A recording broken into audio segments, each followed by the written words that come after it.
너가 사람이니? 시어머니 보고 그게 할 소리야? 집만 되는 노인네라고. 아버님, 제 입장은 생각 안 해주세요? 며느리랑 시어머니가 사이좋은 집이 얼마나 있다고. 그 정도면 착하게 말한 거죠. 그동안 앞에서는 착한 척하고 뒤에서 몰래 그러고 다녀서? 어디, 나한테도 똑같이 한번 그렇게 해보거라. 제가 얼마나 스트레스 받았으면 그랬겠어요? 맨날 깜빡깜빡해서 똑같은 말 반복해야 하고 이게 얼마나 큰 스트레스인데요? 물론 어머니께 못되게 한 건 인정하는데 그렇다고 경찰에 신고할 건 아니잖아요? 이번 사연의 주인공은 68세 이희성 씨입니다. 평생 가족을 위해 묵묵히 땀 흘리며 살아온 무뚝뚝한 남편이자 아버지죠. 얼굴에는 세월의 주름이 깊게 패여 있지만 아직도 굽지 않는 어깨와 단단한 손에는 살아온 세월의 무게가 고스란히 담겨 있었습니다. 이희성 씨의 아내는 67세 정복래 씨였습니다. 오랜 세월 함께 살아온 동반자이자 이성 씨에게는 세상에서 가장 소중한 사람이었죠. 하지만 몇 달 전 복래 씨에게 청천벽력 같은 소식이 전해졌습니다. 바로 초기 치매 진단이었습니다. 처음엔 사소한 깜빡임이었습니다. 가끔 물건을 어디 뒀는지 잊어버리거나 약속 시간을 헷갈리는 정도였죠. 복래 씨는 괜찮다며 웃어넘겼습니다. 여보, 나이 들면 다 그런 거 아니야? 저 아직 멀쩡해요. 하지만 시간이 지날수록 증상은 조금씩 심해졌습니다. 식사를 했는지 잊어버리거나 가끔은 방금 전 대화 내용을 기억하지 못했죠. 의사는 병원 입원을 권했지만 복래 씨는 완강히 거부했습니다. 병원은 싫어요. 집이 좋아요. 이성 씨도 아내의 마음을 이해했습니다. 평생 살던 집을 떠나는 게 얼마나 무서운 일인지 알고 있었죠. 그래서 결심했습니다. 자신이 직접 돌보겠다고 말이에요. 그렇게 아내를 집에서 요양하는데 문제는 점점 치매 증상은 심해져 갔고 아내는 점점 애가 타져 갔죠. 또 문제는 치매약 값과 생활비였습니다. 이성 씨는 그렇게 도배와 수리 일용직을 나가기 시작했습니다. 새벽 5시면 일어나 작업복을 입고 무거운 도구를 들고 일터로 향했습니다. 그리고 저녁이면 지친 몸을 이끌고 돌아와 복래 씨와 함께 소박한 저녁을 먹었죠. 그렇게 두 사람만의 조용한 일상이 이어졌습니다. 그런데 어느 날 예상치 못한 상황이 벌어졌습니다. 아들 도연이가 급하게 연락을 해온 거였습니다.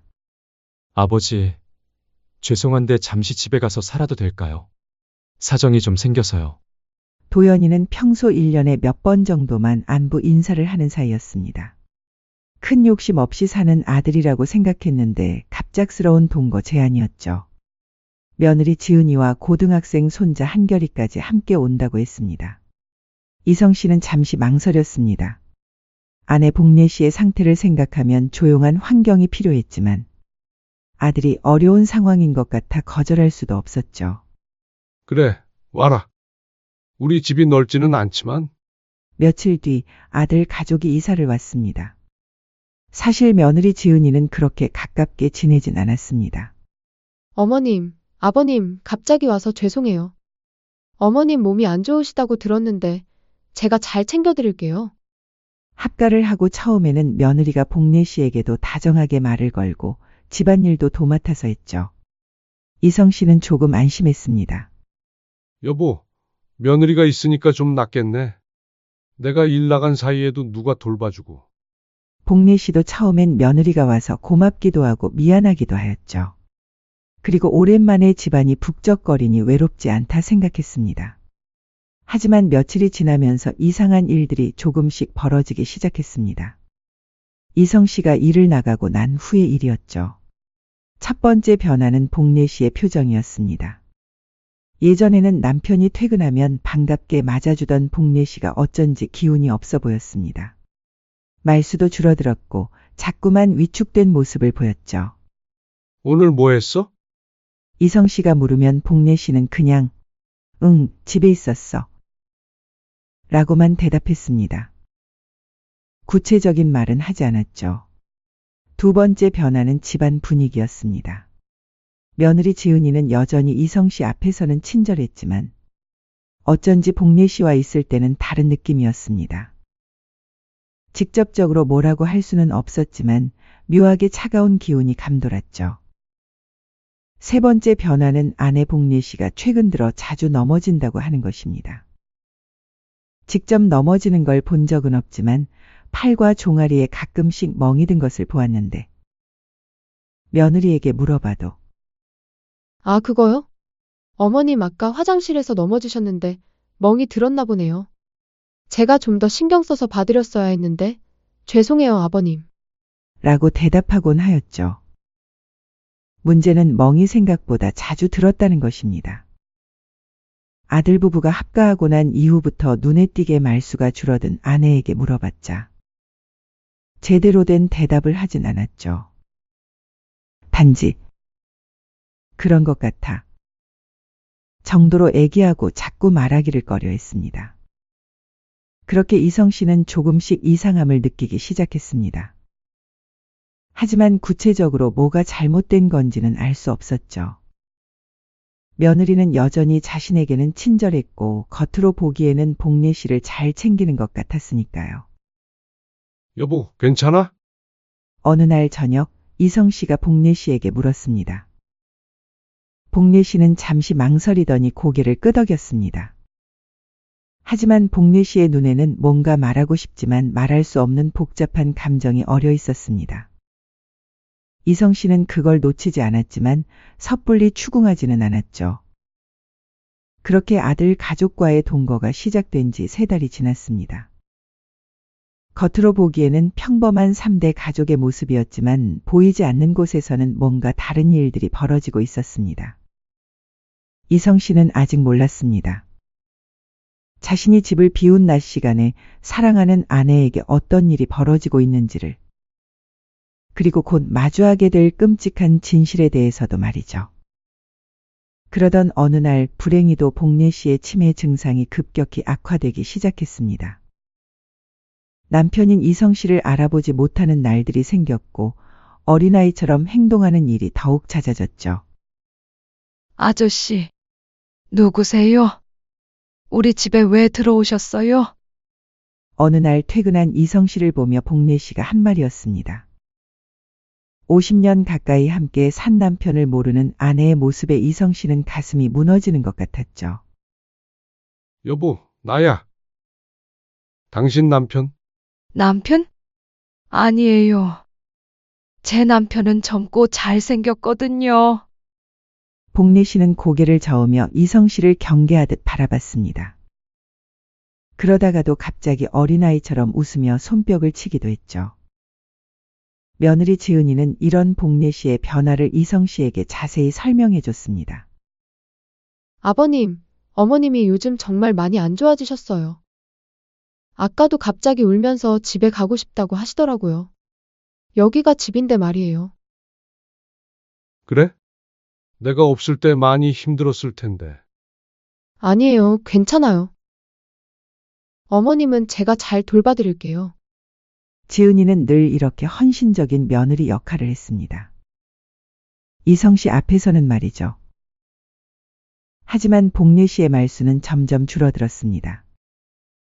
그리고 가끔씩 정신이 맑을 때면 이성 씨에게 이상한 말을 하곤 했죠. 여보, 지은이가 저를 미워해요. 왜 그런지 모르겠어요. 복례야, 뭔 소리를 하는 거야?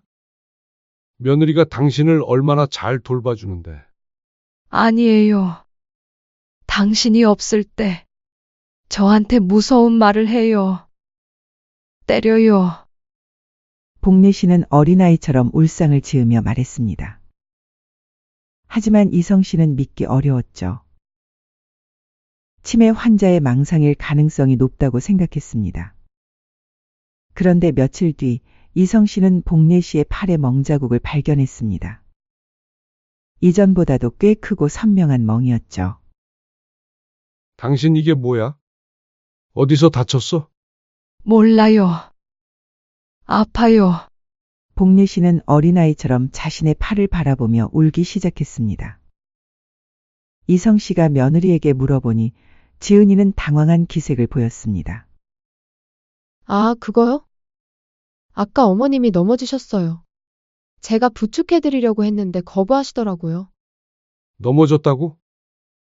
엄청 자주 넘어지네. 네, 요즘 어머님이 균형 감각이 많이 떨어지셨거든요. 그래서 제가 항상 조심하라고 말씀드리는데, 며느리 지은이의 설명은 그럴듯했습니다. 실제로 복례 씨의 걸음걸이가 불안정해진 건 사실이었으니까요.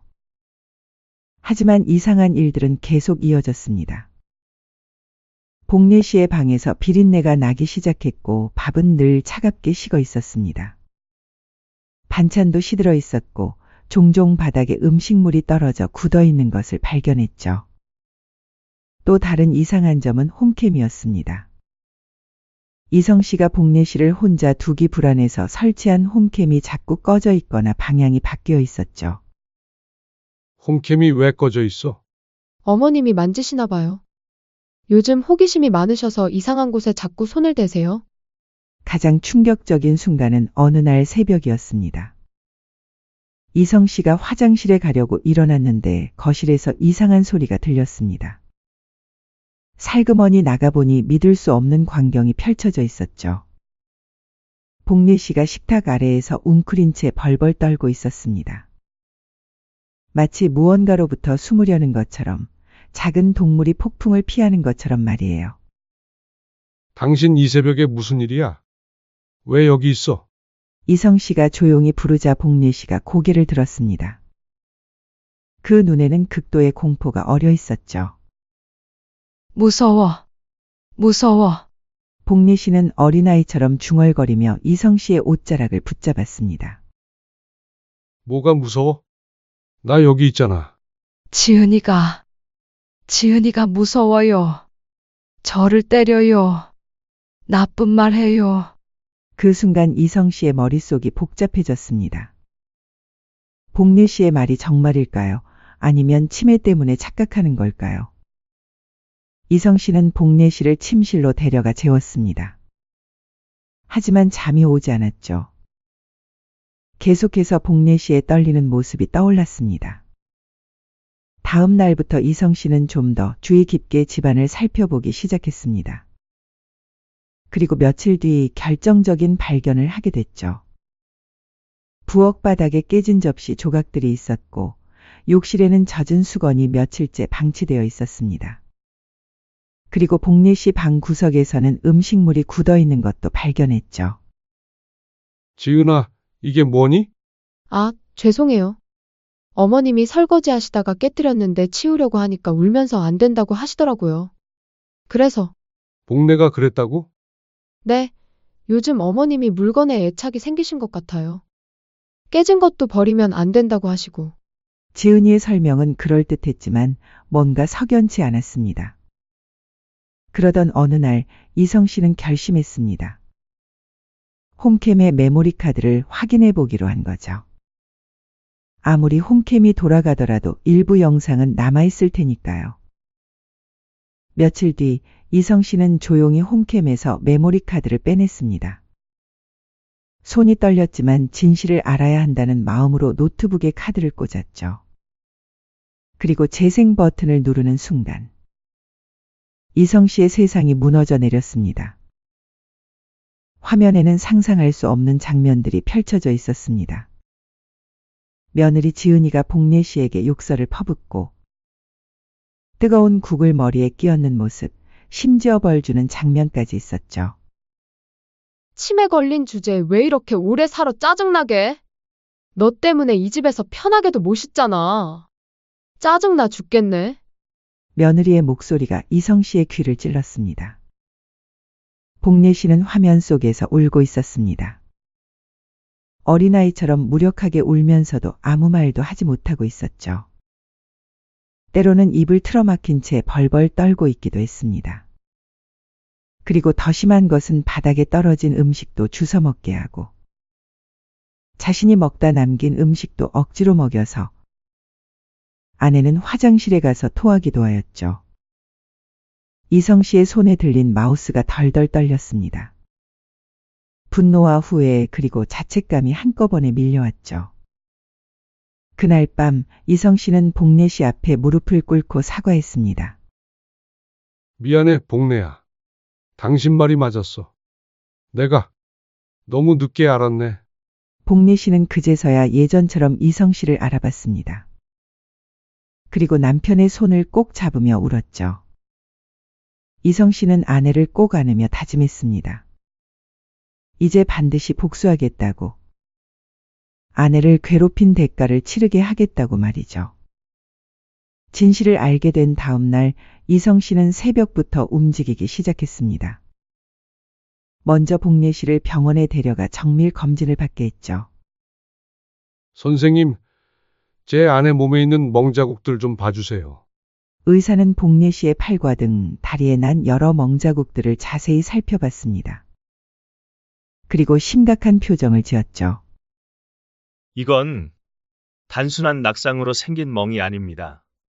누군가가 의도적으로 가한 상처로 보이는데요. 진단서 써주실 수 있나요? 물론입니다. 그런데 혹시 노인학대 의심 상황인가요? 이성 씨는 고개를 끄덕였습니다. 의사는 더 이상 묻지 않고 상세한 진단서를 작성해 줬죠. 체중 감소, 영양실조 초기 증상, 그리고 다발성 타박상까지 모든 것이 기록됐습니다. 병원에서 나온 이성 씨는 바로 컴퓨터 수리점으로 향했습니다. 홈캠 영상을 여러 개로 복사해서 USB에 저장했죠. 증거가 사라질 경우를 대비해서 말입니다. 그 다음 행선지는 노인학대 신고센터였습니다. 어르신, 상당히 심각한 사안이네요. 영상 증거까지 있다면 바로 수사기관에 신고하겠습니다. 꼭 처벌받게 해주세요. 제 아내를 제발 도와주세요. 이성 씨의 목소리는 떨렸지만 단호했습니다. 며칠 뒤 경찰이 집으로 찾아왔습니다. 며느리는 당황한 기색을 감추지 못했죠. 무슨 일로 오셨나요? 노인학대 신고가 접수되어서 조사하러 왔습니다. 네? 그게 무슨... 혹시 주소 잘못 찾아오신 거 아닐까요? 저희 집은 그런 일이 없는데요? 지은이는 여전히 연기를 멈추지 않았습니다. 하지만 경찰이 영상 증거가 있다고 하자 얼굴이 하얗게 질렸죠. 그날 저녁 이성 씨는 가족들을 모두 거실에 모았습니다. 손자 한결이는 학원에서 아직 돌아오지 않은 상태였고 아들 도연이와 며느리 지은이만 있었죠. 다들 안거라 할 말이 있다. 이성 씨의 목소리에는 평소와 다른 차가운 기운이 감돌았습니다. 지은이는 불안한 기색을 감추지 못했죠. 아버님, 무슨 일이세요? 곧 알게 될 거야. 이성 씨는 USB를 TV에 연결했습니다. 그리고 리모컨의 재생 버튼을 눌렀죠. 거실이 고요해졌습니다. 그리고 TV 화면에서는 믿을 수 없는 현실이 펼쳐지기 시작했습니다. 첫 번째 장면. 지은이가 복례 씨에게 뜨거운 국을 머리에 끼얹으며 욕설을 퍼붓는 모습이었습니다. 아들 도연이의 얼굴이 하얗게 질렸습니다. 두 번째 장면은 지은이가 복례 씨를 바닥에 밀쳐 넘어뜨리고 발로 차는 모습이었습니다. 숨 쉬는 것도 아깝다. 벽 보고 손 들고 서 있어. 복례 씨는 화면 속에서 어린아이처럼 울고 있었습니다. 세 번째 장면. 지은이가 복례 씨의 입을 틀어막으며 협박하는 모습이었습니다. 누구한테 말하면 더 세게 때릴 거야. 알겠어? 크게 대답해 알겠냐고. 그리고 복례 씨가 도움을 요청하려 하자 더 세게 입을 막는 장면까지. 거실은 완전한 침묵에 빠졌습니다. 아무도 말을 할 수 없었죠. 아들 도연이가 얼굴이 붉어지더니 먼저 입을 열었습니다. 지은아! 이게 뭐야? 설명해봐! 목소리가 떨리고 있었습니다. 그런데 지은이의 반응은 예상 밖이었습니다. 아버님, 제가 잘못하긴 했지만 그렇다고 경찰을 불러요? 치매 노인 돌보는 게 얼마나 힘든지 아세요? 가족끼리 해결하면 될 일 아닌가요? 이성 씨는 귀를 의심했습니다. 뭐라고?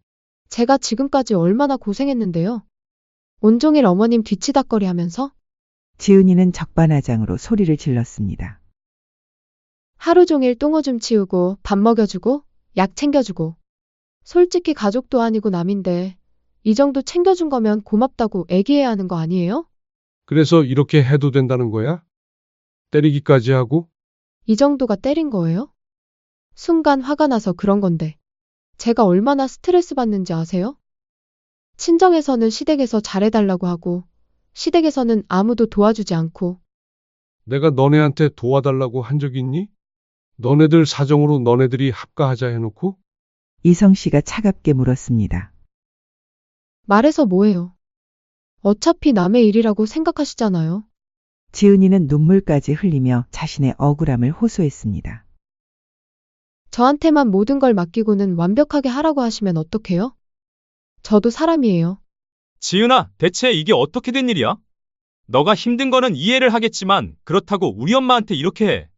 그게 변명이라고 말하는 거야? 뭘 그만해.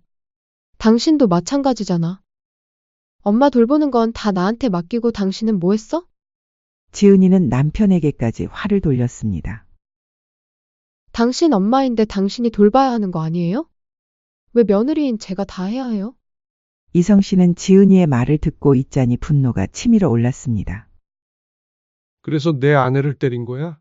그렇게 표현하지 마세요. 저도 한계가 있어요. 치매 걸린 사람 돌보는 게 얼마나 힘든데. 지은이는 끝까지 자신의 행동을 정당화하려 했습니다. 어머님이 말도 안 듣고 똑같은 말 100번씩 하고 밤에 잠도 안 자고. 저도 미치겠어요. 그럼 말로 하지. 왜 때려? 말로 해서 통해요? 치매 환자한테 말이 통해요? 지은이의 목소리는 점점 커졌습니다. 게다가 이 정도로 경찰까지 부르시면 어떡해요? 이게 무슨 범죄예요? 가족 간의 일이잖아요. 스트레스 받아서 순간적으로 그런 건데. 그냥 말로 했었어도 됐잖아요. 지은이는 여전히 자신의 잘못을 인정하지 않았습니다. 제가 지금까지 얼마나 희생했는데요. 제 인생도 포기하고 시어머니 돌봤는데. 그게 희생이야? 그럼 뭐예요? 제가 원해서 여기 온 줄 아세요? 어쩔 수 없이 온 거잖아요. 말이 안 통하는구나. 안 되겠다. 조금의 선처도 기대하지 말 거라. 그 순간 며느리는 갑자기 무릎을 꿇었습니다. 하지만 여전히 사과보다는 변명이 먼저였죠. 아버님, 제발 이해해 주세요. 저도 어쩔 수 없었어요. 이미 늦었어. 너의 인간성을 다 봐버렸다. 짐승만도 못한 놈 더 이상 아버님이라고 부르지도 말거라. 아버님, 제발 한 번만 기회를 주세요. 제가 앞으로 정말 잘할게요. 하지만 이성 씨는 돌아서지 않았습니다. 증거도 있으니 내일이면 영장이 나올 거야. 그제서야 지은이가 사태의 심각성을 깨달았습니다. 아니에요. 이건 너무해요. 제가 그렇게 나쁜 짓을 했다고요? 그렇게 다음 날 아침 경찰이 체포영장을 들고 왔습니다. 지은 씨, 노인복지법 위반 및 상습적 학대 혐의로 체포합니다. 지은이는 끝까지 억울하다며 소리를 질렀습니다. 이건 억울해요. 치매 환자 돌보는 게 얼마나 힘든지 아세요? 저도 피해자라고요. 하지만 영상 증거 앞에서는 어떤 변명도 통하지 않았죠. 수갑이 채워지는 순간 지은이가 이성 씨를 바라봤습니다. 아버님, 정말 이렇게까지 하실 건가요? 저를 범죄자로 만드시려고요? 이성 씨는 대답 대신 고개를 돌렸습니다. 더 이상 며느리를 며느리로 생각하지 않았죠. 집이 조용해진 후 이성 씨는 복례 씨 방으로 갔습니다. 복례 씨는 침대에 누워 있었는데 예전보다 훨씬 평온해 보였죠. 여보, 다 끝났어. 복례 씨는 남편의 손을 꼭 잡았습니다. 오랜만에 안심이 되는 모습이었죠. 정의는 늦었지만 결국 실현됐습니다. 그리고 이제 진짜 평화가 찾아올 차례였죠. 지은이가 체포된 지 일주일 후 재판이 시작됐습니다. 이성 씨는 복례 씨와 함께 법정에 출석했죠. 복례 씨는 그날따라 정신이 맑아서 남편을 알아보고 있었습니다. 여보, 무서워요. 괜찮아. 나 여기 있어. 이성 씨는 아내의 손을 꼭 잡고 있었습니다. 법정에서 지은이는 여전히 자신의 억울함을 주장했습니다. 판사님, 저는 정말 최선을 다해서 시어머니를 돌봤습니다. 치매 환자를 돌보는 게 얼마나 힘든 일인지. 하지만 검사가 홈캠 영상을 증거로 제출하자 법정은 숨이 막힐 듯 조용해졌습니다. 화면에 나오는 지은이의 모습은 변명의 여지가 없었죠. 복례 씨를 때리고 욕설을 퍼붓고 협박하는 장면들이 적나라하게 드러났습니다. 법정에 울려 퍼진 며느리의 목소리를 듣고 있자니 이성 씨는 다시 한번 분노가 치밀어 올랐습니다. 의사의 증언도 이어졌습니다. 피해자의 몸에는 다발성 타박상과 영양실조 초기 증상이 발견됐습니다. 이는 지속적인 학대의 결과로 보입니다. 며느리의 변호사가 최후 변론을 했습니다. 피고인은 치매 환자를 돌보는 스트레스로 인해 일시적으로 판단력을 잃었을 뿐입니다. 고의성이 있었다고 보기는 어렵습니다. 하지만 판사는 냉정했습니다. 영상을 보면 일회성이 아닌 지속적이고 계획적인 학대로 판단됩니다. 특히 홈캠을 조작해 증거를 인멸하려 한 점은 고의성을 명확히 보여줍니다. 마침내 선고가 내려졌습니다. 피고인 지은을 노인복지법 위반 및 상습적 학대 혐의로 징역 1년 6개월에 처합니다. 법정에 웅성거림이 일었습니다. 지은이는 끝까지 억울하다며 소리를 질렀죠. 이건 억울해요. 이게 감옥까지 갈 일이라고요? 저도 피해자라고요. 하지만 이미 늦었습니다. 지은이는 그 자리에서 법정 구속됐죠. 며느리의 얼굴이 창백해졌지만 이성 씨는 더 이상 돌아보지 않았습니다. 재판이 끝난 후 며칠이 지났습니다. 어느 날 저녁 아들 도연이가 아버지를 찾아왔습니다. 눈이 빨갛게 부어 있었고 많이 야윈 모습이었죠. 아버지, 저 왔어요. 들어와라. 이성 씨는 예전과 다른 조용한 목소리로 말했습니다. 도연이는 거실에 앉아 한참 동안 말을 하지 못했습니다. 그러다가 갑자기 바닥에 무릎을 꿇고 머리를 조아렸죠. 아버지, 정말 죄송합니다. 고개 들어라. 아니요. 저는 정말 한심한 아들이었습니다. 제 아내가 어머니를 그렇게 괴롭히는 걸 정말 몰랐어요. 도연이의 목소리는 떨리고 있었습니다. 아버지, 저는 정말 바보였어요. 지은이가 어머니를 잘 돌본다고만 생각했어요. 어머니가 자꾸 기운이 없어 보여도 치매 때문이라고만 생각했고. 이성 씨는 아들을 가만히 바라봤습니다. 일어나서 앉아라. 너도 지은이에게 속은 거잖아. 나도 속았는데 너라고 다를 게 있겠어. 이성 씨의 말에 도연이는 울음을 터뜨렸습니다. 아버지, 죄송해요. 정말 죄송해요. 그만 울어. 이제 지나간 일이야. 아버지는 저를 용서해 주시는 건가요? 엄마 얼굴을 볼 면목이 없어서 요새 잠도 안 와요. 용서할 게 뭐가 있어. 너는 잘못한 게 없잖아. 도연이는 더욱 울었습니다. 앞으로는 어떻게 할 거야? 이성 씨가 물었습니다. 당연히 이혼해야죠. 이미 변호사와 상담했어요. 한결이는? 한결이는 많이 충격받았어요. 엄마가 할머니를 그렇게 대한 걸 알고 나서는 엄마를 보려고도 하지 않아요. 도연이는 한숨을 쉬었습니다. 아버지, 앞으로 제가 어머니를 같이 돌보겠습니다. 당연히 아들인 제가 해야 할 일이에요. 그래, 같이 하자. 그날부터 도연이는 매일 아버지 집에 와서 어머니를 돌보기 시작했습니다. 처음에는 서툴렀지만 점점 요령을 익혀갔죠. 손자 한결이도 주말마다 와서 할머니와 시간을 보냈습니다. 처음에는 어색했지만 복례 씨가 어린아이 같은 모습을 보일 때마다 한결이는 할머니를 더욱 아껴주게 됐죠. 할머니, 오늘 기분 어때요? 한결이구나. 우리 손자 왔네. 복례 씨는 손자를 알아볼 때와 못 알아볼 때가 있었지만 한결이는 포기하지 않고 계속 찾아왔습니다. 그렇게 시간이 흘러봄이 왔습니다. 복례 씨의 치매는 여전했지만 가족들의 사랑을 받으며 안정된 생활을 하고 있었습니다. 어느 날 저녁, 세 사람이 함께 저녁을 먹고 있을 때였습니다. 아버지, 어머니, 저희 새 집으로 이사할까요? 도연이가 조심스럽게 제안했습니다. 새 집? 네. 어머니를 돌보기 좋게 구조를 바꾼 집이에요.